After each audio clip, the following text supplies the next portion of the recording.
할렐루야. 오늘 세 번째 시간인데요. 여러분 어떻게 다 기억이 나시나요? 우리 어느 권사님은 저한테 그런 말씀하시더라고요. 목사님, 저 복습하느라고 유튜브에서 계속해서 봤다라고. 그래서 항상 어느 곳에 가든지 그런 나름대로 열심을 갖고 있는 분들이 계시는데, 그래서 제가 한 오늘이나 아니면 다음이나 한번 모셔가지고 같이 하자고. 혼자 하라 그러면 또 부담스러울 수 있으니까 같이 하자고 한번 해볼까 했는데 한번 의사를 물어봐야 되겠습니다. 여러분, 2주 정도 우리가 또 쉬다 보니까는 이게 흐름을 살짝 놓쳤을 수도 있지만은 우리가 모션을 통하여서 이렇게 하잖아요. 그런데 이렇게 하는 이유는 단순히 모션을, 율동을 기억하려고 하는 게 목적이 아니고, 이 모션을 통하여서 하나님의 말씀을 계속해서 끊임없이 좀 더 기억하는데 도움을 받기 위해서 모션을 합니다. 그래서 모션을 생각하면서 또 모션을 생각할 뿐만 아니라 내용적인 측면에서도 여러분 함께 기억을 해주셨으면 좋겠습니다.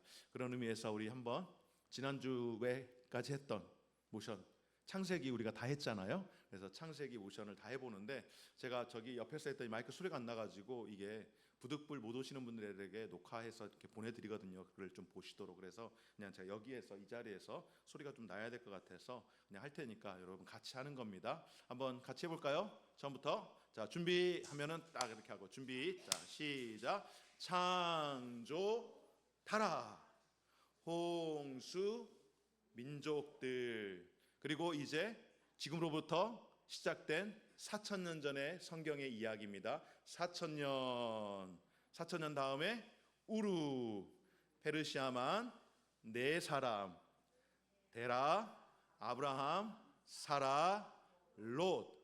그리고 이들이 하나님께서 부르셔서 어디로 갔습니까? 티그리스, 유프라테스를 따라서 하란으로 갔죠. 하란에서 어떻게 되었어요? 하란에서 그의 아버지 데라가 죽었습니다. 데라가 죽고 난 다음에 어떤 일이 일어납니까? 이제 아브라함이 하나님께서 부르신 그 땅으로 가는데, 이곳엔 특징이 있어요. 여러분 잘 기억하셔야 돼요.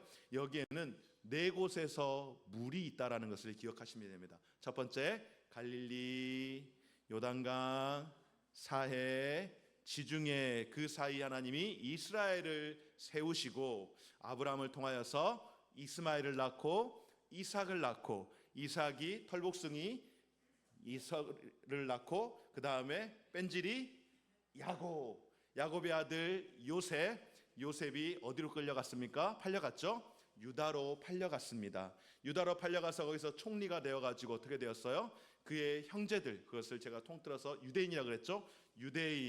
유대인을 다시 애굽으로 데려갔습니다. 여기까지가 창세기 50장까지에 있는 말씀인데 좀 기억이 나십니까? 그러니까 모션을 생각하면서 성경의 흐름을 한번 여러분들이 기억을 해보시도록 그렇게 말씀을 드렸습니다. 우리가 이제 오늘 출애굽기를 함께 할 건데요. 출애굽기를 하기 전에 전체적인 성경의 구조와 또한 창세기 내용을 다시 한번 복습을 하면서 함께 시작을 하도록 하겠습니다. 우리가 잘 아는 것처럼 성경은 어떻게 구성이 되어 있다고요? 구약 39권과 신약 27권으로 합이 66권의 성경이 구성이 되어 있는데, 이 성경의 구조를 보면은 제가 말씀을 드렸었죠. 크게 3방이 나누어져 있다라고 말씀을 드렸습니다. 큰 방과 작은 방과 그리고 또 큰 방이 나누어졌는데, 이 큰 방의 역사서 17권이 기록이 되어 있고, 그 다음에 작은 방에 시가서 5권이 기록이 되어 있고, 그리고 다시 또 큰 방에 선지서 17권이 기록이 되어 있는데, 17을 조금 더 세분해서 모세오경 5권과 그리고 역사서 12권, 그리고 시가서 5권, 선지서를 대선지서 5권과 소선지서 12권을 나눴는데, 특별히 대선지서와 소선지서의 이 특이점은 뭐라고요? 큰 자와 작은 자의 개념이 아니라 분량의 차이로서 대선지서와 소선지서를 구분한다라고 제가 말씀을 드렸습니다.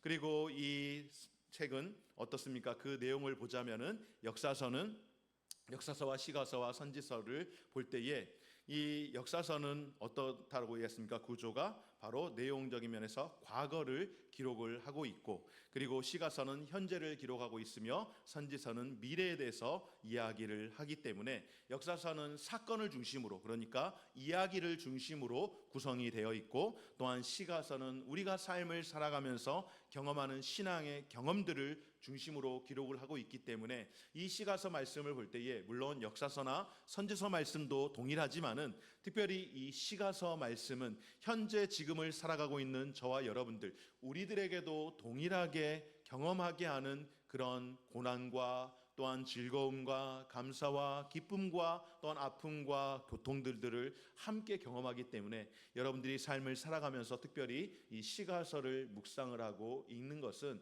굉장한 도움과 위로가 된다라고 말씀을 드렸습니다. 또한 선지서는 어떻습니까? 바로 기대를 하는 것인데 누구의 기대인가? 하나님께서 우리를 향한 기대를 담고 있는 것이 바로 선지서라고 말씀을 드렸었죠. 그래서 역사서는 이야기로, 그리고 시가서는 노래로서, 그리고 선지서는 메시지로, 설교로서 전파를 한다라고 말씀을 드렸습니다. 이렇게 구약의 구조를 볼 때에 특별히 역사서를 중심으로 하여서 왜 역사서가 중심인가? 바로 역사서가 성경의 큰 줄거리를 가지고 있기 때문에, 그래서 이 역사의 고속도로를 가지고 갈 때에 시가서와 선지서는 이 성경의 말씀을 보충해 줌으로 인해서 성경을 더욱더 풍성하게 만드는, 제가 표현을 할 때에 우리가 고속도로 갈 때에 한 번씩 휴게소를 들어가는 것이 이 여행의 아주 그 묘미라고 그렇게 말씀을 드리지 않았습니까? 그래서 이 역사의 고속도로 가운데에 시가서와 그리고 선지서는 휴게소의 역할을 감당하면서 우리에게 하나님의 말씀을 더욱더 보충해 줌으로 인하여서 숲을 이루게 만들어주는 그런 구조를 가지고 있는 것이 성경이라고 말씀을 드렸습니다. 특별히 이 성경의 이야기, 이 하나님의 이야기가 전 세계 가운데에서 어디를 중심으로 하고 있는가?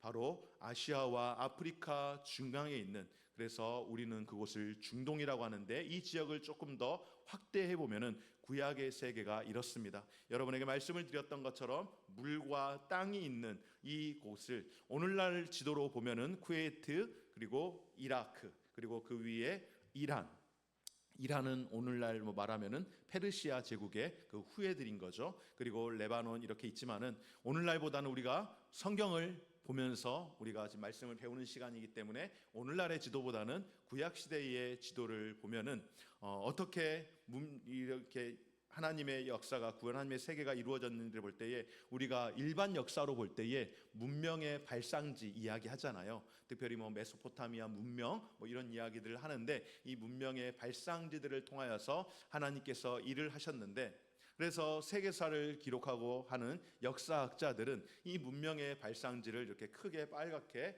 만들어서 이것을 초생달 지역이라고 이야기를 합니다. 그러니까 일반 세계사에서도 굉장히 중요도가 높은 이 지역을 하나님께서 특별히 하나님의 섭리하심으로 그곳에서 하나님이 택한 사람을 통하여서 하나님의 나라와 구원의 서정의 역사를 만들어가고 있는 것을 우리는 보게 되어집니다. 그래서 우리가 이 역사서를 통하여서 창세기를 먼저 살펴보게 되어지면은 창세기 1장부터 시작하여서 11장에 이르기까지 크게 4가지 사건이 등장을 한다라고 말씀을 드렸었는데 여러분 기억을 하십니까? 그 4가지 사건이 뭐예요? 처음에는 창조 사건이 있었고, 두 번째는 이 창조로 하나님이 만들어 놓으신 이 아름다운 세상을 죄로 인하여서 그 세상이 범죄함으로 인해서 타락하게 됐죠. 그래서 이 모든 것이 툭 떨어지듯이 타락을 하게 되었습니다. 그리고 이 타락한 세상에 대하여서 하나님이 고민을 하시다가 이 세상을 이렇게 두어서는 안 되겠다라고 말씀하시며 후회하셨다라고, 그리고 그 후회하심이 안타까움이라고 표현할 때에 이 세상을 좀 새롭게 해야겠노라 라고 하시면서 그 세상을 물로 심판함으로 인하여 홍수가 온 세상에 차득 참으로 인하여서, 그래서 세상에서 코로 숨을 쉬는 모든 사람들이 죽고 난 이후에 또 하나님께서 새로운 나라를 만들어 주셨는데, 하나님이 역사하심은 무엇인가 하면은 생육하고 번성하여 땅을 충만하고 또 이 땅을 다스리라라고 말씀하셨는데, 한 번 뒤고 나니까 여러분 한 번 놀래면 어떻게 되는 거예요? 자라보고 놀란 가슴 소뚜껑 보고도 놀란다라고 한 번 확 뒤고 나니까 사실 하나님께서 홍수 심판 이후에 노아에게 말씀하셨거든요. 창조 시대에 아담에게 말씀하시고요. 그리고 아담 이후에 이제 노아에게 다시 한번 말씀하신 것이 무엇이냐면은 땅에 편만하라, 땅을 다스리라, 그렇게 말씀을 하셨어요.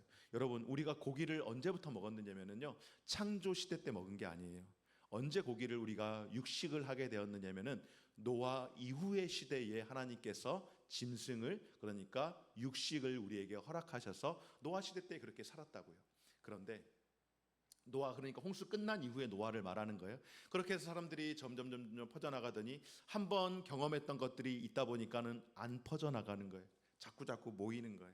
모여가지고 우리가 하나의 민족으로, 하나의 언어로 가지고 살아가자라고 쌓은 탑이 뭡니까? 바로 바벨탑입니다.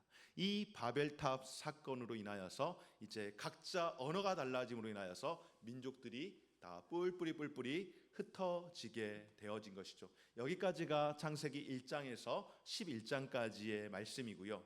그리고 그 이로부터, 그러니까 지금으로부터 약 4,000년 전에 그 민족들이 흩어지고 난 다음에 하나님께서 한 사람을 택하시는데, 어디에 있는 사람을 택합니까? 바로 우르에 있는 한 사람을 택하시는데, 그 우르는 페르시아만 지역에 있는 그곳인데, 그곳에서 하나님께서 한 사람을 택하시는데, 이 한 사람을 택하기 위해서 네 사람을 하나님이 부르셨습니다. 바로 이 네 사람 누구입니까? 바로 데라와 아브라함과 사라와 롯. 먼저 아브라함에게 너는 너의 본토 친척 아비의 집을 떠나서 내가 너에게 지시한 땅으로 가라고 말씀하실 때에 아브라함이 그의 아버지 데라를 모시고 살고 있었어요. 그래서 데라를 모시고 살고 있었기 때문에 홀로 갈 수가 없었고, 그의 아버지와 그리고 그의 아내 사라와 그리고 자식이 없는 이유로서 후사를 대신할 생각으로 조카 롯을 데리고 강을 따라서, 어느 강이요? 티그리스와 유브라데스 강을 따라서 어느 한 지역에 도착했는데 그곳이 하란이라고 하는 지역입니다. 그리고 그 하란에서 어떤 일이 일어났습니까? 그의 아버지 데라가 죽고 난 이후에, 여기가 사실 엄밀히 말하면은요, 데라가 죽은 그 죽음까지가 창세기 11장의 마지막 부분이에요, 사실은. 그래서 데라가 죽고 난 이후에 하나님이 나타나서 말씀을 하시죠. 너는 너의 본토 친척 아비의 집을 떠나라 라고 그렇게 말씀을 하시는데, 우리 여기까지 다시 한번 복습을 해보도록 하겠습니다. 처음에 창조시 1장부터 11장까지가 몇 가지의 사건이 있었다고요? 네 가지의 사건. 한번 네 가지의 사건부터 시작해서 한번 같이 우리 모션으로 다시 한번 기억을 해보도록 하겠습니다. 이거를 따로 연습을 하지 않아도 된다라고 하는 이유는 무엇인가 하면은, 연습을 하시는 게 잘못됐거나 연습을 하시는 거를 못하게 하는 건 아닙니다. 그러나 연습을 따로 하지 않으셔도 여기에서 제가 계속해서 과정을 넘어가면서 모션을 여러 번 반복을 할 것이기 때문에 아마 어느 순간 하다 보면은 기억이 나실 거라 생각해서 여러분 부담 갖지 말고 하시라고 말씀을 드리는 겁니다. 자, 네 가지 사건부터 처음부터 시작하겠습니다. 준비. 창조, 타락, 홍수, 민족들, 그리고 4,000년, 우루, 페르시아만 네 사람, 데라, 아브라함, 사라, 롯, 티그리스, 유브라테스, 하란, 데라의 죽음. 데라가 죽고 난 이후에 하나님께서 말씀을 하시죠. 다시 한번. 그래서 그가 이제 하나님이 말씀하신 약속의 땅으로 하란에서 가는데, 이 하란에서 하나님이 약속하신 그 땅의 특징이 무엇이라고요? 네 곳에서 물이 나는데, 이 지역을 좀 이렇게 확대를 해보면은 이 지역이 어떻다고요? 그 북쪽 지역에는 갈릴리 바다가 있고요, 그 밑으로 요단강이 흐르면서 어디서든지 받는 건 다 할 수 있는데 누구에게도 흘려 보내지 못해서 결국은 죽은 바다라고 여겨지는 사해 바다가 있고요, 그리고 그 왼편으로 지중해가 있는데 그 지중해와 이 요단강 사이에 하나님께서 약속하신 이스라엘이라고 하는 나라를 세우셨고, 이 이스라엘 나라의 이야기가 바로 하나님께서 우리에게 약속하신 성경에 기록된 하나님 나라가 세워지는 이야기임을 우리에게 증거하고 있습니다. 그래서 이제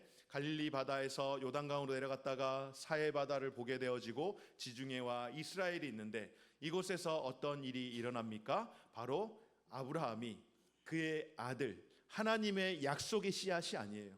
어떤 씨앗입니까? 엄밀히 말하면은 불신앙의 씨앗인 이스마엘을 낳고, 그리고 약 한 13년간 하나님의 침묵기로 접어들었다가 그의 나이 99세가 되었을 때에 천사를 통하여서 하나님께서 내년 이맘때에 아들을 낳을 것이라고 말씀하는데, 그 이야기를 누가 들어요?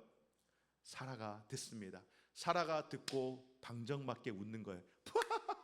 무슨 말도 안 되는 소리를 하면서 그렇게 했더니, 그때에 천사가 사라에게 내가 왜 웃느냐라고 하는데, 그 권위 앞에 사라가 깜짝 놀라가지고 아니요 저는 웃지 않았습니다, 제가 웃지 않았어요 라고 이야기하지만, 천사가 너는 분명히 웃었다라고 말씀하시면서 내년 이맘때에 아들을 낳으리니 그 아들의 이름을 그 웃음의 이삭이라고 하라고 말씀을 하신 거죠. 그리고 그 이삭을 통하여서 아들을 낳는데 누구를 낳습니까? 에서와 야곱을, 두 아들을 낳습니다.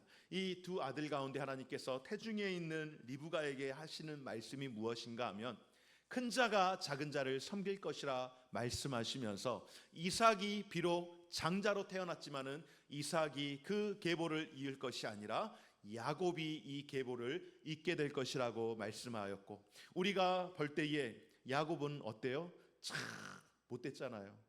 형이 비 철철 맞고 몇 날 며칠 밖에서 방황하다가 사냥해가지고 돌아와서 허기가 져 있는데, 그 형의 어떤 그 본능적인 거를 너무나도 잘 이용을 했던 사람이 사실은 야곱이에요. 그래서 형이 오는 그 길목에 냄새를 풀풀 이렇게 보내는 거죠. 팥죽으로. 우리가 생각하는 팥죽하고 똑같진 않다라고 그래요. 이 이스라엘 사람들이 먹는 우리하고 비슷한 그 팥과 같은 붉은 열매로 이렇게 죽을 많이 써서 먹는다 그래서 성경에서는 팥죽이라고 그렇게 기록을 하고 있는데, 그 냄새를 풍김으로 허기져 있는 그의 형에게 그것을 먹이고, 그리고 장자권을 냅다 가져와 가지고, 실제로 자기는 그랬을 거예요. 아버지가 이제 축복한다라고 이야기할 때에 형이 나한테 그거 줬는데, 나는 정당한 대가를 주고 그걸 사왔는데 라고 이야기하고 그렇게 생각하고, 그래서 아버지에게 형 대신에 자기가 장자의 축복을 받았을지도 모르겠습니다. 그러나 분명한 사실은 하나님께서는 왜 이렇게까지 하실까라고 할 때에, 사실은 좀 더 성경을 세밀하게 면밀하게 살펴보면은요, 야곱의 사기꾼 기질도 분명히 있지만은요, 에서가 하나님께서 자신에게 주신 그 권리를 가볍게 여겼습니다. 여러분, 하나님이 우리에게 은혜를 주실 때예요, 하나님께서 우리에게 복을 주실 때예요, 하나님께서 이 공예배를 통하여서 우리의 모임들을 통하여서 우리가 신앙생활을 하며 말씀을 들을 수 있는 그런 좋은 기회를 주실 때예요, 그걸 가볍게 여기는 것은요 죄입니다. 하나님이 그걸 기뻐하지 않아요. 사실은 에서가 하나님 앞에서 굉장히 하나님이 주시는 은혜를 가볍게 여겼던 사람이었습니다. 야곱의 그 침노하는 마음보다 에서의 그 이런 불량한 모습이 하나님 앞에서 더 큰 죄가 되었던 겁니다. 그리고 약속대로 야곱이 그 아버지의 그 축복을 받아서 대를 이어서 이제 족장으로서의 역할을 감당하며, 야곱은 능력이 좋아요. 일단 자식을 많이 낳고 부인을 많이 거느렸습니다. 오늘날 같으면 쉽지 않을 것 같아요. 우리나라에서는 진짜 어려울 것 같아요. 근데 어찌됐든 간에 그 당시의 나라에서는 야곱이 4명의 부인을 놓아가지고 무려 12명의 아들을 낳았는데, 그 12명의 아들들 가운데에 그 장자 계승의 그 언약을 따라서 가지 않고 요셉을, 가장 자기가 사랑했던 라헬을 통하여서 낳았던 이 요셉을 사실상 장자의 명분을 주었던 사건이 무엇인가 하면 바로 채색옷을 입힌 사건입니다. 이 채색옷을 입혔다라고 하는 것, 그것만으로도 형들은 이미 다 알았어요.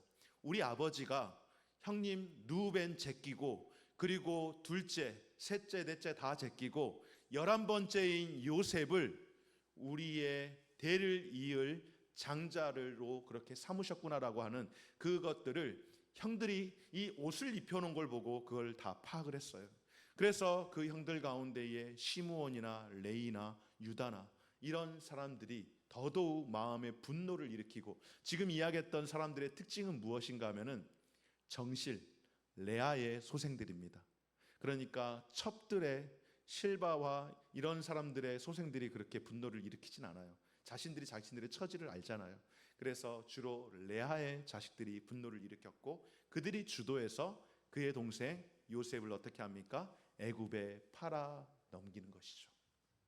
그러나 7년의 대풍년 이후에 7년의 대흉년을 바로 앞에서 꿈으로 해석하였던 이 요셉, 그리고 7년의 대흉년으로 인하여서 가나안, 그러니까 애굽을 포함하여서 그 주변에 있는 모든 나라가 다 기근으로 고통당하고 있을 때에 음식을 사러, 그러니까 쌀을 사러, 곡식을 사러 갔던 그 형들과 요셉이 조를 하게 되어지고, 그리고 이런 여러 가지 모든 전후 사정들을 다 알게 될 때 두려워 떨 때에 형들에게 두려워하지 마소서, 하나님께서 이 일을 위하여서 나를 이곳에 먼저 보내셨나이다 라고 하며 형들을 오히려 위로하고, 그리고 아버지의 생사를 확인한 이후에 아직 흉년이 수년이 남아 있습니다. 3년 정도 됐을 때 돌아왔으니까 아직도 4년이나 더 남아 있습니다. 그러니 이번 기회를 통하여서 모든 가족들이 아버지와 함께 애굽으로, 이집트로 이주하십시다 해서 이 야곱의 70명의 그 자녀 손들을 포함하여서 모든 가족이 다시금 애굽으로, 이집트로 이주하게 된 일, 그리고 그곳에서 야곱이 죽고 요셉이 죽고 요셉이 유언하기를 내 유고를 반드시 이 애굽에서 하나님이 약속하셔서 이곳을 떠나는 그날에 나를 잊지 말고 내 유고를 반드시 가지고 가라고 그렇게 유언을 하고, 그 시간이 훌쩍 어느덧 지나게 되었는데, 바로 여러분 지난번에 하셨던 창세기를 했다 이 책 15페이지의 창조부터 유대인 애굽에 이르기까지의 그 과정을 이렇게 기록을 하고 있습니다. 그래서 오늘 이 시간에는 이 창세기를 뛰어넘어서 바로 역사서 가운데 특별히 5권인 창세기 이후에 그 다음 책이 뭡니까 여러분? 출애굽기이죠. 출애굽기. 그래서 출애굽기, 모세오경 가운데의 출애굽기를 오늘 함께 살피려고 하는데, 요셉이 죽고 난 이후에 시간이 어느덧 흘러 몇 년이 흘렀습니까? 400년이 흘렀어요. 400년. 좀 더 성경에서는 430년이라고 기록을 하고 있지만은 우리가 좀 이렇게 대략 잡아서 400년이라는 시간이 흘렀는데, 이 400년이라는 시간이 흐른 이후에 어떻게 되었을까요?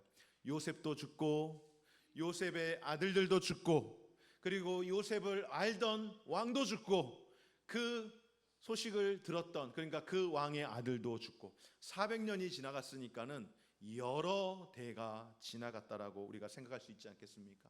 어느덧 시간이 많이 지나서 이제 더 이상 요셉을 알지 못하는 왕이 애굽의 통치자가 되었습니다.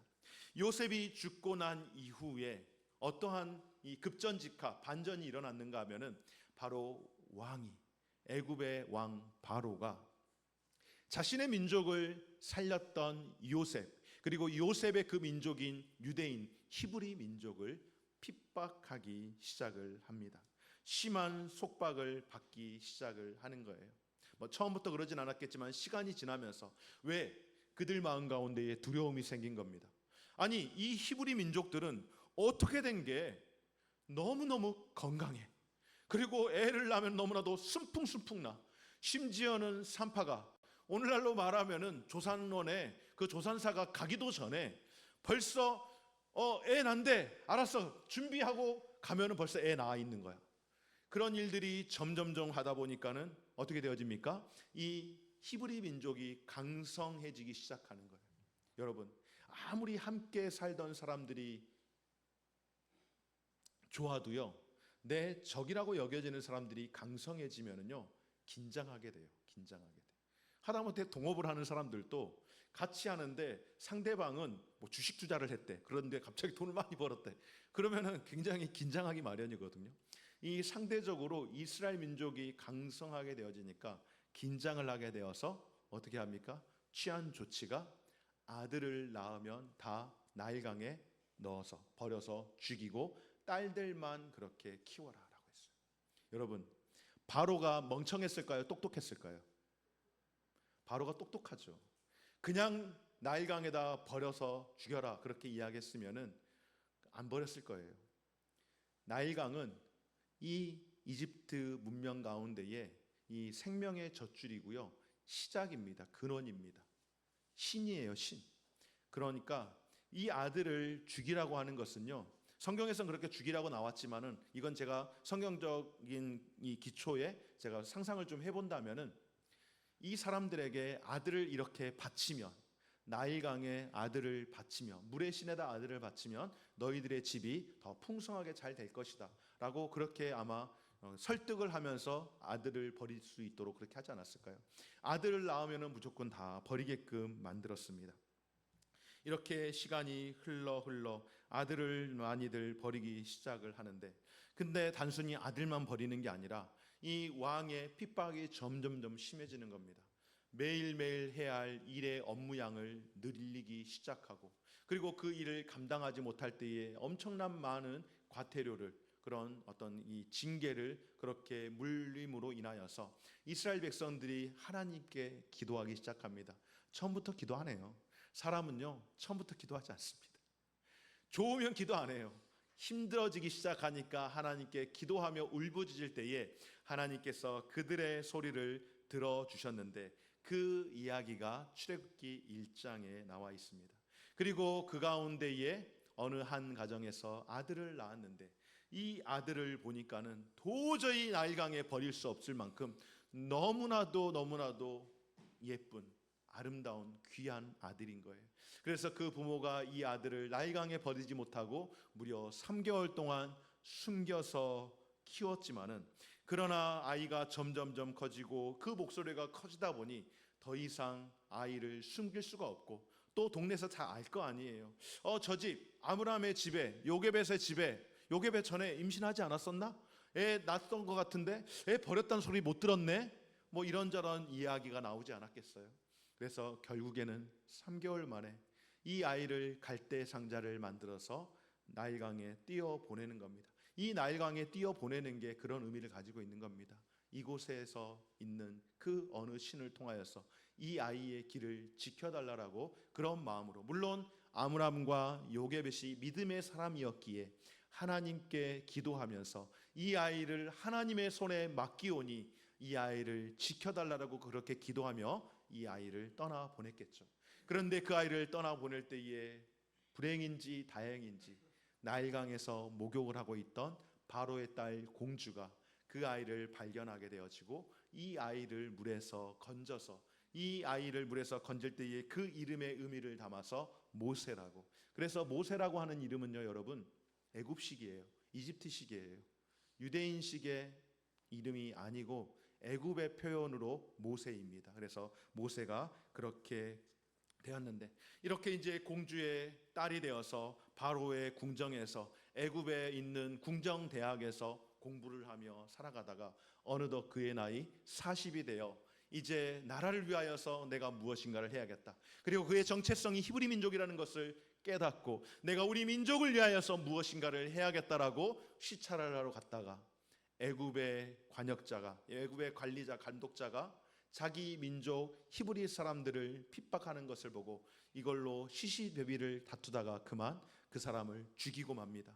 그 일로 인하여서 두려움이 찾아와 그 감독자를 모래에 묻어두고, 누가 혹시라도 보고 고발할까 두려워서 그 길로 곧장 광야로 도망을 갔는데, 그 광야가 어디입니까? 미디안으로 가서 그곳에서 세월을 보내다 보니 어느새 40년이 또 지나서 완전히 그냥 파파 할아버지가 되어 버렸습니다. 80세가 되어서 이제 고향에 대한, 그러니까 애굽에 대한 생각을 사실상 다 잊어버렸을지도 모르겠어요. 그러던 어느 날 열정이 있고 혈기가 있을 때에는 내가 이 민족을 위해서 무엇인가를 해야겠다라고 하다가 그만 사람을 쳐 죽이는 그런 실수를 범하게 되었는데, 이제 나이 80이 되다 보니까는 모든 힘이 다 빠지고 사실상 의지도 다 꺾였어요. 그런데 그때에 하나님의 산 호렙에 꺼지지 않는 특이한 이 불타는 나무를 보고 그가 그것에 올라갔다가, 궁금하여 올라갔다가 하나님의 음성이 들리죠. 내 신을 내 발에서 벗으라. 이곳은 거룩한 곳이니 내 발에서 신을 벗으라고 하며 그가 하나님을 만났는데 하나님께서 모세에게 사명을 주시는 겁니다. 애굽으로 돌아가라. 애굽으로 돌아가서 애굽에서 내 백성을 위하여 일을 하라고 그렇게 메시지를 전할 때에 모세가 듣는 순간 40세에 그 이야기 했으면 제가 하겠습니다 하고 얼른 받았을지도 모르겠어요. 그런데 80이 되어버린 모세가 더 이상 그렇게 할 수 있는 힘이 없어서 하나님, 저는 안 됩니다. 하나님, 다른 데 가보세요. 잘못 찾아오셨어요. 그렇게 거절하지만은 하나님이 아니 너다라고 끊임없이 이야기할 때에 모세가 어떻게 합니까? 하나님, 저 진짜 저는 안 돼요. 저는 일단 말을 못합니다. 바보예요. 저 바보거든요. 막 이렇게 이야기를 하는 거예요. 그때에 하나님께서 어떻게 하십니까? 여러분, 하나님의 예비하심은 바보도 사용하는 줄 믿습니다. 왜요? 너의 형 아론, 말 잘하는 너의 형 아론이 있지 않느냐? 너의 형 아론을 준비할 터이니 너는 순종하여 가라고 말씀을 합니다. 그 어쩔 수 없이 아마 자신의 어떤 적극적인 마음보다는 더 이상 뒤로 뺄 수 있는 도무지 환경이 되지 않아서 이제 그가 순종하여서 애굽에 가서 누구를 만나러 가는 거예요? 누구를? 바로를 만나러 가는 거죠. 바로를 만나러 가가지고 바로에게 무엇이라고 합니까? 바로 앞에 서서 하는 이야기가 무엇인가? 하나님께서 자신에게 주신 사명이 있잖아요. 하나님께서 자신에게 주신 메시지가 있잖아요. 무엇입니까? 바로 내 백성을 보내라. 누구의 백성입니까? 하나님의 백성을 보내라. 하나님의 백성을 보내라고 이야기하면서 이 백성들과 함께 우리가 광야에서 하나님 앞에 예배하겠노라라고 그렇게 이야기하며 선언하지만은, 그리고 하나님께서 모세에게 내가 너를 바로 앞에 서게 할 것이다, 그리고 너를 통하여서 이스라엘을 구원하게 하실 것이다 라고 이야기했으니까 아마 바로 앞에 선 모세가 내 백성을 보내라 라고 그렇게 이야기했을 때에 바로가 깜짝 놀라가지고 뜨거 하면서 보내줬어야 되는데 그렇게 하지 않는 거예요. 뭐라고 이야기합니까? 그냥 팔을 쫙 팔짱 끼고 안 돼! 하고 그냥 탁 잘라서 말을 하는 겁니다. 아마 모세 움찔했을 거예요. 아니, 하나님이 보내셔가지고 보내라 그랬으니 보내면 될 줄 알았는데 안 돼 하니까는 얼마나 움찔했겠습니까? 여기까지가 바로 출애굽기 7장에 이르는 길인데요. 그리고 그 일로 인하여서 애굽에 어떤 일이 일어납니까? 여러분, 이집트에 10가지 재앙이 일어나게 되어집니다. 10재앙이 일어나게 되어지는데 첫 번째 피, 개구리, 이, 파리, 악질, 독종, 우박, 메뚜기, 흑암, 장자의 죽음에 이르기까지 이 재앙이 일어나게 되어지는데요. 여러분, 피, 어디에서 피가 흐른 겁니까? 나일강에서 피가 흐른 거예요. 여러분, 오늘날로 생각을 하면은 여기 수원에는 강이 없잖아요. 그래도 뭐 우리는 경기도 사람이니까 서울 다 그냥 퉁쳐가지고 한강에서 피가 흐르는 거예요. 그리고 그 흐르는 한강의 피가 쭉 흐르는데 우리 한강물 먹고 사는 거잖아요. 저 팔당댐에 있는 상수원에 그 팔당댐 물이 피로 범벅이 되어서 여러분들 아침에 일어나셔가지고 눈 뜨자마자 화장실 가셨다가 그리고 물 한 잔 마셔야지 하고 정수기 쫙 눌렀는데 거기서 핏물이 콸콸콸콸콸콸 쏟아졌다라고 생각을 해보세요. 애굽에서 지금 이런 일이 일어나는 거예요. 애굽 땅에서 애굽 사람들에게 있어서, 이 이집트 사람들에게 있어서 나일강은 생명의 시작인 겁니다. 생명의 젖줄이고요. 그리고 나일강의 그 신, 그 여신이 우리에게 생명을 가져다 주는 곳이라고 하는데, 여러분, 어디에서 지금 심판이 시작되어집니까? 애굽 사람들이, 이집트 사람들이 자신들이 섬기는 그 신으로부터 하나님의 심판이 시작이 되어지는 겁니다. 그리고 두 번째 개구리, 이 파리가 지속이 되어지는데요. 그냥 온 집안이 개구리로 드글드글 끓고, 여러분들 어렸을 때 우리 권사님들, 저도 어렸을 때 이 있었거든요. 초등학교 때 시골에 살 때 이가 막 기억하고, 제가 지금도 기억이 나는 게 아마 저도 그러지 않았을까 생각이 드는데, 초등학교 때 옛날에는 저기 집사님 우리 밖에서 운동장에서 조회 다 했었잖아요. 운동장에서 조회하는데 내 앞에 있는 애 막 목덜미로 뭐 시커먼 거 막 기어가고 막 그래요. 그 이잖아요, 이 대부분. 이가 온 집안에, 우리 막 이명수 권사님 생각만 해도 간지러워 막. 그렇죠? 생각만 해도 끔찍할 정도로 온 집안에 그냥 사방팔방에 이가 바글바글거리고, 그리고 이제 파리가 바글바글거리고, 얼마나 끔찍해요. 얼마나. 도시에서 파리 보기 쉽지 않지만은 여전히 시골에 파리들 많이 있는데, 파리 보지 않다가 파리 보면은요 굉장히 신경 쓰이죠. 날아다니는 거 상관없는데 꼭 이것들이 밥상 앞에 이렇게 앉아가지고, 예? 요즘은 뭐 재래식 화장실 없지만 옛날에는 재래식 화장실 있을 때 화장실 갔다가 우리 밥에 앉아가지고 거기에 보이진 않지만은 변도 적지 않게 묻어 있고, 생각만 해도 끔찍한데, 이 파리가 지금 애굽의 모든 지금 사람들 가정에 집집마다 개구리와 이와 파리가 바글바글 한 거예요. 더 이상 이것이 우리에게 즐거움을 주거나 더 이상 이것이 우리에게 행복을 주지 못하게 되는 거예요. 여러분, 참고로 애굽 사람들은요 나일강을 신으로도 섬겼지만은요 개구리나 이와 파리를 신으로 섬겼습니다. 신으로. 성경에 보면은 파리를 그 금 모양으로 해가지고 막 독종이 퍼졌을 때 그걸 해가지고 그걸 뭐 제단에다가 올리고 막 이렇게 소위 말해서 그 우상신들을 달래는 그런 일들. 그러니까 이집트 사람들이 자신들의 신으로 여기는 이런 생물들이 더 이상 자신들을 돌보아주는 신이 아니라 자신들을 괴롭히고 고통스럽게 하는 그런 존재가 되어버린 겁니다.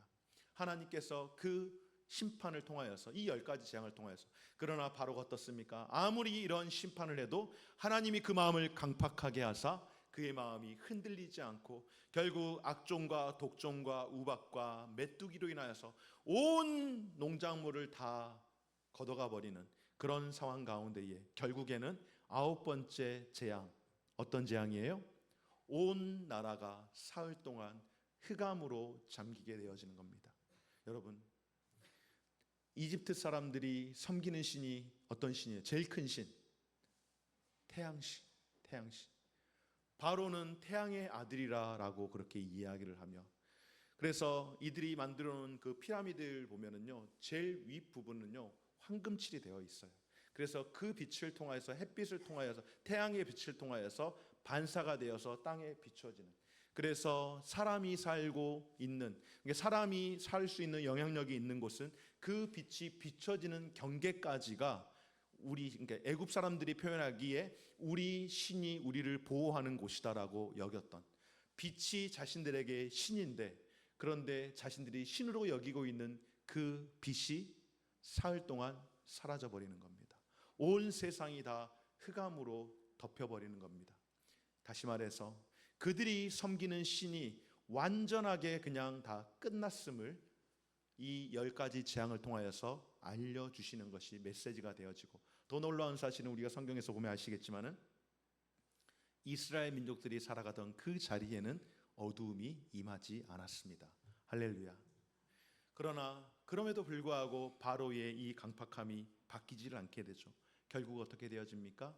신의 아들로 불려지는 장자. 첫 번째, 애굽 사람들의 그들의 의식은 첫 번째, 짐승이든 사람이든 첫 번째 장자는 신의 아들로 신의 축복을 받는다라고 하는 그런 의식을 이들이 가지고 살아갑니다.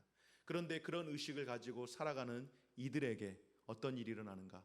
바로 그 장자가, 신의 특별한 은총을 입는다라고 하는 그 장자가 동물을 비롯하여서 사람에 이르기까지 모든 첫 번째 난 것들은 다 그 재앙에 그대로 맞아서 다 죽게 되어지고, 결국 이 일로 인하여서 어떻게 합니까? 바로가 꺾이고 백성들을 보내게 되어지는 거죠. 그리고 이 장자가 죽어가는 그날 밤에 어떤 일이 있습니까? 바로 유월절을 지키도록 하나님께서 미리 이스라엘 백성들을 지키시기 위해서 너희 집 문설주와 그 인방 가운데에 어린 양의 피를 발라서, 그리고 그곳에 있는 사람들은 죽음의 사자가 그곳을 넘어가겠다라고 해서, 바로 그것이 넘어간다라고 해서 유월했다라고 해서 유월절을 지키게 하고, 그 지키는 동안 그들은 서서 허리에 띠를 띠고, 그리고 잡아온 그 짐승을 함께 모여 있는 사람들과 그 밤에 다 먹게끔 하여서 이 유월절을 지키고 기억하여 그것을 대대로 영원히 지킬 규례라고 하셨던 그 말씀이 바로 출애굽기 12장에 나와 있는 말씀입니다. 여기까지가 바로 하나님께서 모세를 애굽에 돌려보내서 그 백성들을 이제 출애굽시키기 위한 과정인데, 지금까지 요셉의 죽음 이후 400년 동안 속박받았던 이 이스라엘 백성의 그 역사 가운데에 유월절 이후 이스라엘 백성이 애굽을 탈출하게 되는 그 모든 과정, 바로에게 내 백성을 보내라고 이야기할 때에 바로가 안 되라고 이야기하고, 그리고 10가지 재앙을 통하여서 궁극적으로 그들이 가장 최고라고 여기며 섬기던 애굽의 모든 신들을 다 한꺼번에 박살냄으로 인하여서 이 땅 가운데의 최고의 신은 애굽의 신이 아닌 만군의 창조주 하나님이심을 온 세상에, 애굽에서 알렸으면은요, 그 당시에 이 분위기에서는요, 전 세계에 하나님의 하나님 되심을 선포한 시간이라고 볼 수가 있습니다. 그렇게 되어서 어떻게 되었습니까? 이제 그들이 유월절을 기점으로 하여서 이제 출애굽을 하게 되는 그런 역사가 있게 되어졌는데, 우리 한번 여기까지 한번 모션으로 생각을 해보도록 하겠습니다. 자, 애굽의 야곱의 모든 가족들이 애굽으로 떠나간 이후에 몇 년이 지나갔다고요? 400년이 지나갔습니다. 이거 잘 하셔야 돼요. 막 지금 막 이렇게 하면은 4,000년은 어떻게 하세요? 4,000년 이렇게 하실 거예요? 4,000년 이 정도 하면은 400년은 한 이 정도 딱 하셔야지. 그래서 400년 속박, 400년 동안 속박을 받았잖아요. 그래서 400년 동안 속박을 받는데 누구를 하나님께서 보내십니까? 모세를 보내시죠. 모세의 특징, 모세의 상징이 뭐예요? 여러분, 지팡이, 내 백성, 모세, 이렇게 모세 쫙 올리는 거예요. 모세. 그래서 모세가 어떻게 합니까? 하나님의 말씀을 따라서 내 백성을 보내라 라고 했더니 바로가 안 돼 라고 그렇게 이야기를 하죠. 이 일로 인하여서 10가지 재앙이 오는데, 이 10가지 재앙이 좋은 게 아니잖아요. 막 파리가 물고 모기가 물고 이가 물고 뜯고 하니까는 10가지 재앙 뜯는 거예요. 열 재앙 이렇게 뜯는 거, 열 재앙. 그리고 열 재앙이 끝난 이후에 어떻게 되어집니까? 이제 유월절 넘어가는 거예요. 유월절 이렇게 넘어가는 걸로 이렇게 하는 겁니다. 다시 한번 해볼까요? 자, 애굽으로 이주한 이후의 시간이 어느덧 400년이 흘렀습니다. 이 400년이 지나간 후에 요셉을 알지 못한 왕으로 인하여서 이스라엘 백성들이 속박을 당하게 되었고, 하나님 나 좀 살려주세요라고 외칠 때에 하나님께서 그의 종 모세를 세워주시고, 모세가 애굽 왕 바로에게 찾아가서 내 백성을 보내라 라고 외치지만, 그러나 바로는 안 돼 하고 팔짱을 딱 끼고서 절대로 보내줄 수 없다고 하자, 하나님께서 예비하신 대로 열 재앙을 보내셔서 결국 장자의 죽음을 경험하고 맞이하고 유월절을 통하여서 이스라엘 백성들이 430년간의 그 세월을 마무리하고 드디어 이제 광야로 나서게 되는데, 광야로 나선 첫 번째 이 장애물이 무엇입니까? 바로 홍해를 만나게 되어집니다. 출애굽기 14장에 보면은 홍해 사건이 있어요.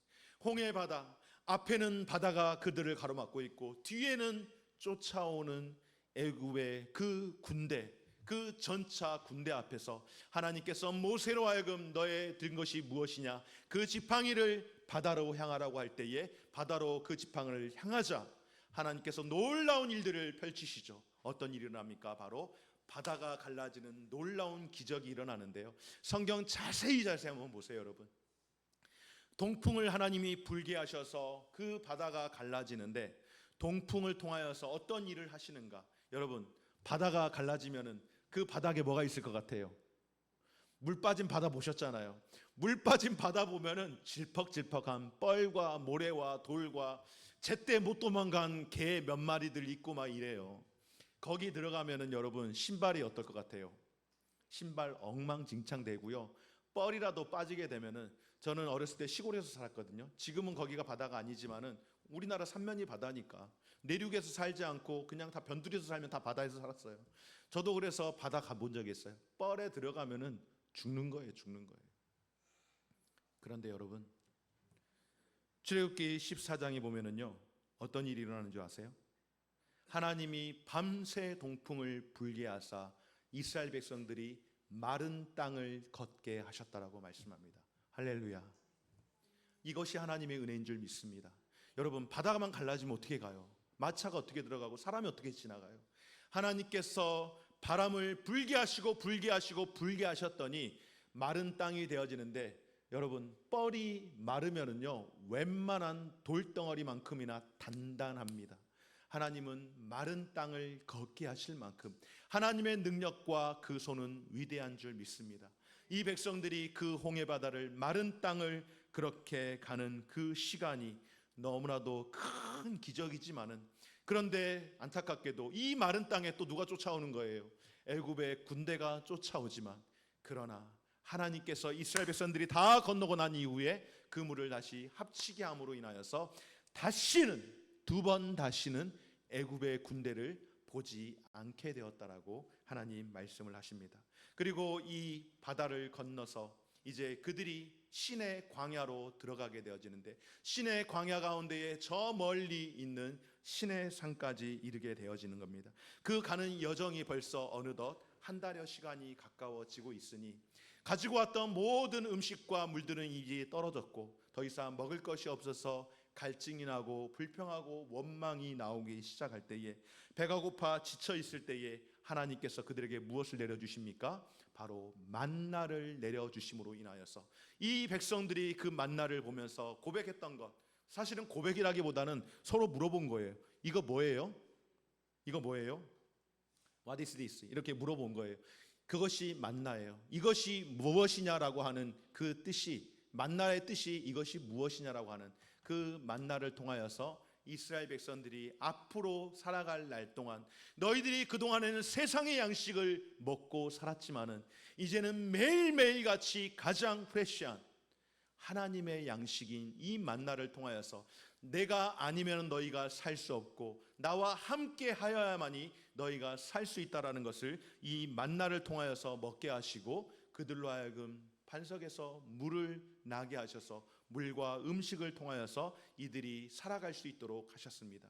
그리고 하나님께서 신의 광야 가운데에 있는 이 백성들 가운데에 특별히 모세를 불러서 모세에게 너는 이 산에 오르라고 말씀을 하셔서 신의 산으로 올라가게 하셨는데, 그 신의 산이 어떠한 곳인가? 바로 하나님께서 모세에게 십계명을 주신, 계명을 주신, 출애굽기 20장에 십계명 나와 있잖아요. 출애굽기 20장에 보면은 십계명을 주셨던 그 사건, 여러분 제가 저기다 글을 써놨는데요.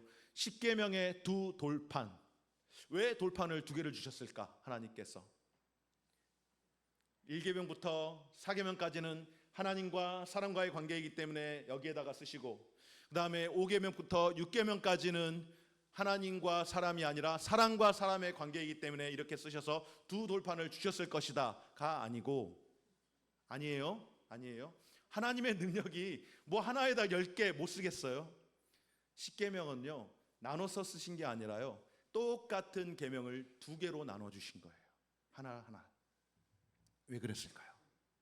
바로 이것은 하나님께서 저와 여러분들, 우리와 하나님과 우리와의 관계를 이제 계약의 관계로, 구원자와 그리고 구원받은 자의 그 계약의 관계로 계약서를 쓰신 겁니다. 여러분들 부동산 하실 때에 뭐 하시는 거예요? 계약서 쓰시잖아요. 계약서가 매도하는 사람만 쓰는 거예요? 매수하는 사람도 쓰는 거예요. 매도하는 사람과 매수하는 사람이 함께 쓰고 또 한 장 더 쓰는 경우도 있죠. 부동산 복사해 가지고, 그래서 부동산 주인도 이거 했음을 성사되었다라고 알려주는 것처럼 계약을 하는 겁니다. 다시 말해서 이 두 돌판을 주었다라고 하는 것은요, 한 곳에다가 나누어서 쓴 것이 아니라 한 곳에 10가지의 계명을 다 썼지만은 그것은 하나는 하나님이 가지고, 물론 의미는 그렇다라고 하는 거예요. 물론 모세가 두 개를 다 가지고 왔지만은 하나는 하나님, 그리고 하나는 우리와의 그 계약의 관계가 성사되었다라고 하는 그런 의미에서 십계명의 두 돌판을 우리에게 허락하셨다라고 하는 겁니다. 그리고 이 계약으로 인하여서 그때부터 하나님께서 책망하기 시작해요. 그러니까 출애굽기 20장 이전에, 율법을 받기 전에는요, 백성들이 홍해 바다 건너고 난 다음부터, 출애굽해서 홍해 바다 건너고 난 다음부터 그리고 저기 십계명을 받을 때까지 시간이 좀 있어요. 그때 백성들 원망했다 안 했다? 당연히 했죠, 당연히. 근데 하나님께서 그걸 가지고 혼내지 않으세요. 왜? 아직까지는 계약의 관계가 성립이 되어 있지 않는 거예요. 그러니까 다시 말해서 이 백성들이 어떻게 살아야 되는지를 아직은 모르고 있는 그런 시기인 거예요. 우리가 아이를 양육할 때에 어린 아이를 무조건 혼내지 않습니다. 가르치고 배우게 하고 알고 난 다음에 잘못되었을 때 혼을 내는 거예요. 바로 이 계약의 관계가 성사된 이후로부터 백성들이 하나님 앞에 원망할 때에 그 원망에 대한 책임을 묻게 하신 것입니다. 그리고 출애굽기에 보면 여러분들 그때 처음 우리가 퀴즈할 때 여러분 기억납니까? 출애굽의 이 상징이 무엇인가? 출애굽기의 상징은 율법이다, 뭐 십계명이다 이렇게 쓰신 분들도 계시기도 하는데 그것이 아니라 출애굽기의 상징적인 단어는 성막입니다. 성막. 왜 성막인가? 출애굽기가 총 40장이에요, 여러분. 총 40장인데 25장부터 40장까지 무려 15장에 이르러서, 그리고 물론 출애굽기 이후에 레위기에도 그렇게 계속해서 이제 성막과 제사에 대해서 나오는 거지만은 출애굽기 25장에서부터 하나님께서 직접 디자인한 성막이 나옵니다. 그래서 성막을 어떻게 할 것이며, 회막의 그 실들은 어떻게 할 것이며, 실은 무슨 실을 할 것이며, 꼬을 때는 어떻게 꼬아야 되는지, 그런 구체적인 이야기들이 성막 길이, 높이, 넓이 뭐 이런 것들이 쭉 해서 나오는데, 이 전체를 성막이라고 볼 때에 저 안에 무엇이 있습니까? 지성소와 성소가 나누어지고, 그리고 물두멍이 있습니다. 한쪽에서는 짐승을 잡는 거예요. 짐승을 잡아가지고 그 짐승을 이제 씻어내고, 그리고 번제단에 올려서 태우고, 그리고 묻어있던 오물들을 저 물두멍에 씻어서 내고, 그리고 제사장이 저 성소에 들어가서 하나님께 기도하는 거예요. 여러분 저기에 보면은 제사장이 어떤 색깔 옷을 입고 있습니까? 그림을 보시면 흰색 옷을 입고 있죠. 그런데 약간 이 하늘색, 파란색 옷을 입고 있는 사람이 있어요. 이 사람 제사장일까요? 아닐까요? 이 사람 누구일까요? 제사장이다. 제사장 아니다. 다시, 제사장이다. 제사장 아니다. 예, 제사장 아닙니다. 누구일까요? 장인배 장로님이고요, 강인배 집사님이고요, 강인남 집사님이고요, 우리 장영찬 집사님이고요, 우리 박승일 장로님이고, 우리 윤희연 장로님입니다. 제가 남자만 부른 이유는 당시 여자는 못 들어갔어요. 그러나 오늘날로 이야기하면은 우리 성도님들입니다. 성도들이 재물을 가지고 오는 거예요. 제사장에게 이 재물을 살피게 하는 거예요. 그러면 이 재물을 누가 잡을까요? 자기가 잡는 거예요. 제사장이 안수기도 하고 나면은 자기가 그 재물을 잡는 거예요. 그리고 그것을 제사장을 통하여 제단에 올리면 제사장이 그 제단에서 그 재물을 태우는 겁니다. 물질은 내가 드리는 것이고요, 회개는 내가 하는 거예요, 기도는 내가 하는 거예요, 예배는 내가 드리는 거예요. 하나님께서 이스라엘 백성들이 아직 가나안 땅에 들어가지도 않았어요. 들어가지도 않은 이 백성들을 가장 먼저 십계명을 먼저 주시고요, 두 번째로 하나님이 허락하신 것이 무엇인가? 바로 간이 텐트 이동하게 하면서 드려야 하는 예배 장소 교회를 세워주셨어요. 하나님은요 저와 여러분을 통하여서 무엇을 받으시길 원하실까요? 예배를 받으시기를 원하시는 거예요. 비록 우리가 광야와 같은 그런 여행 가운데에 있을지라도 하나님이 가장 우리에게 중요시 여기는 것이 무엇인가? 바로 예배를 받으시기를 원하셔서 이 창세기 넘어가서 출애굽기에서 이스라엘 백성들을 탈출시키자마자 아직 가나안은 들어가지도 못했습니다. 아직 생각도 못하고 있어요. 그럼에도 불구하고 이제 뭘 하려고 하는데, 뭐 우리 이럴 때 있잖아요. 공부해라 공부해라 그러면은, 공부하려고 그러는데 공부하라 그러면 더 열받는다고 이야기하잖아요. 하나님은 그렇게 말씀하지 않으세요. 하나님은 예배드려라 예배드려라 라고 이야기할 때에 예배 드리려고 했어요 그렇게가 아니라, 아니야 지금 예배부터 드려야 돼 라고 말씀을 하시는 거예요. 하나님이 예배를 얼마나 귀하게 여기시는지 이 출애굽기 성막 재건이 건축을 통하여서 우리에게 보여주시는데요, 오늘 저와 여러분들이 이 말씀을 통하여서 다시 한번, 비록 광야에서 드리는 임시적인 예배 처소이지만은 하나님이 우리에게 받으시기를 원하는 가장 기뻐하는 것이 예배라는 사실을 기억하면서, 에이 목사님 어디서 드리면 어떻습니까? 이번 주에는 좀 피곤하니까 좀 쉬었다가 다음 주에 하십시다, 이게 아니라 예배하기 위해서 우리의 몸과 마음과 물질을 하나님 앞에 온전히 드리는 것, 그것이 가장 하나님이 기뻐하시는 일인 줄 알고 그것을 가장 귀하게 여길 수 있는 우리 모든 성도들, 우리 교회 성도들 되어지시기를 주님의 이름으로 간절히 바랍니다. 아멘. 여기까지 해서 출애굽기가 끝나게 되었습니다. 성막을 짓고 이제 레위기로 넘어가면은 제사장들의 소개들이 나오는데요. 어떻게 되었습니까? 아까 제가 이 홍해바다 어떻게 되었다고요? 홍해바다가 이렇게 쫙 갈라지는 거예요. 홍해바다 갈라지고 난 다음에 홍해바다 건넌 다음에 어디를 갔습니까? 시내산을 간 겁니다. 그 시내산에서 하나님이 주신 말씀이 있죠. 바로 율법을 주신 거예요. 이 율법을 주시고 율법과 함께 또 한 가지를 주신 게 뭐예요? 성막을 주신 겁니다. 성막을 이렇게 보시면 이렇게 깍지를 이렇게 속으로 끼는 거예요. 그래서 성막, 여기 좀 텐트 같아 보이죠? 이거 아닙니다. 사부 뭐 이런 거 아니에요. 잘 보세요, 잘 보세요. 이렇게 해서 손가락이 안 보여야 돼요. 손가락이 이렇게 와야 돼. 이렇게. 자, 이거 중요해요. 왜냐하면 다음 주에 이게 왜 필요한지를 여러분들 알려드리기 때문에. 이렇게 해서 이것이 성막입니다. 성막. 자, 되셨습니까? 자, 다시 한번 홍해바다 시내산 율법을 받았습니다. 성막을 하나님께서 허락해 주셨습니다. 여기까지가 출애굽기 40장까지 온 배경입니다. 여러분 오늘 50분 동안 출애굽기 40장을 다 보았습니다. 창세기 50장, 출애굽기 40장, 성경 90장을 우리가 지나왔는데요.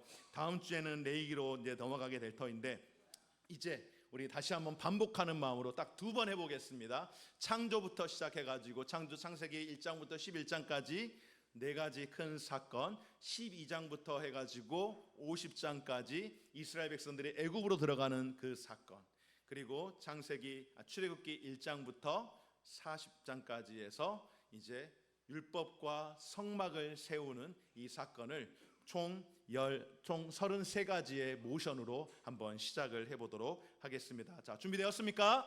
자, 준비 짠! 자, 시작! 창조 타락, 홍수 민족들 4,000년 우루, 페르시아만 4사람, 데라, 아브라함, 사라, 롯, 티그리스, 유브라테스, 하란, 데라의 죽음. 그 다음에 어떻게 되는 거예요?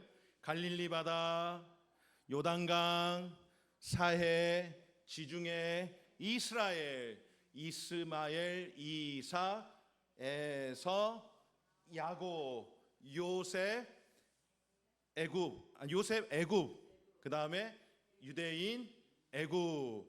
그리고 이제 애굽에 갔다가 몇 년 지났습니까? 400년이 지났어요. 400년.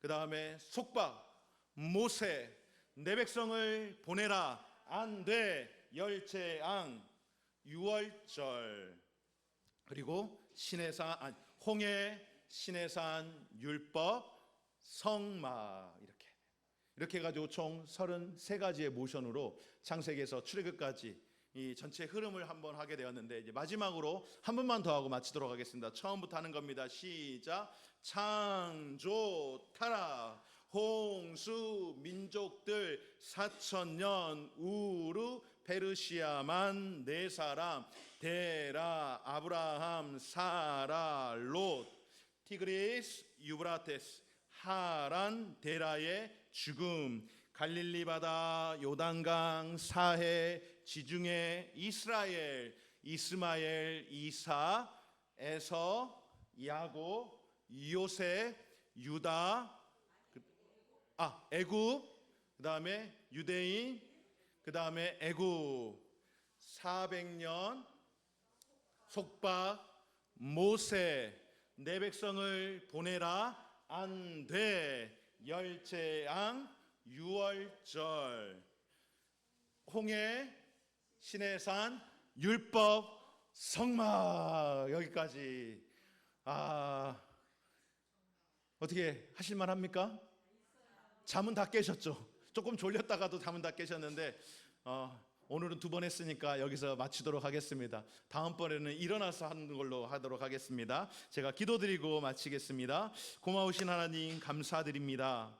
오늘 역사서 가운데의 모세오경인 출애굽기를 통하여서 백성들의 신음소리를 하나님이 들으시고 이 백성을 구원하기 위하여 모세를 세워주신 것처럼 우리의 신음소리를 들으시고 우리의 구원자 되시는 예수 그리스도를 보내주심으로 말미암아 우리가 구원받은 하나님의 백성이 되었으니 참으로 감사드립니다.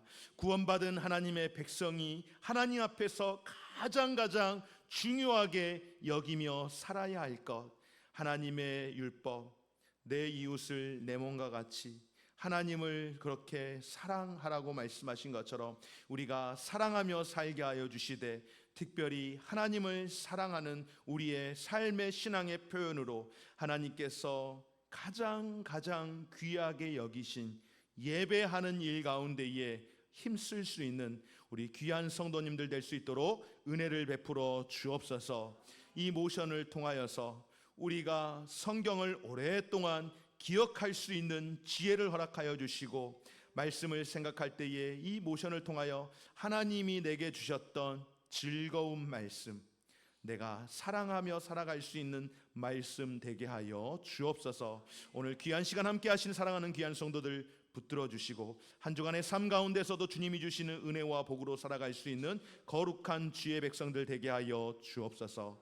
감사드리며 예수님 거룩하신 이름으로 축복하며 기도드립니다. 아멘. 하늘에 계신 우리 아버지여, 이름이 거룩히 여김을 받으시오며 나라가 임하시오며 뜻이 하늘에서 이룬 것 같이 땅에서도 이루어지이다. 오늘날 우리에게 일용할 양식을 주옵시고, 우리가 우리에게 죄 지은 자를 사하여 준 것 같이 우리 죄를 사하여 주옵시고, 우리를 시험에 들게 하지 마옵소서. 다만 하소서 구하옵소서. 대개 나라와 권세와 영광이 아버지께 영원히 있사옵나이다. 아멘. 아멘. 마치겠습니다. 감사합니다. 수고하셨습니다.